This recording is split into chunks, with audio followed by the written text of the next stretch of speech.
Hi guys, join me in unboxing this cologne from Lattafa. I am a big fan of Lattafa. His confession, I was just getting compliments upon compliments.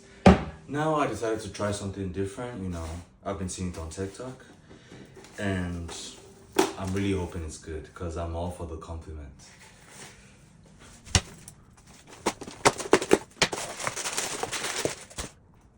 Lattafa, the Kingdom.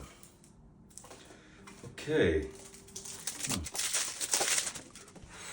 Ooh, Lattafa the King. Ooh. Lattafa, bro, like, their branding and packaging is on another level. Oh.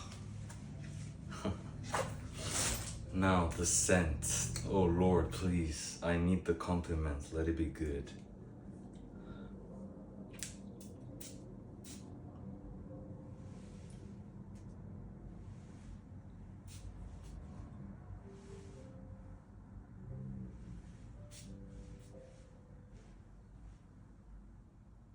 Oh my God.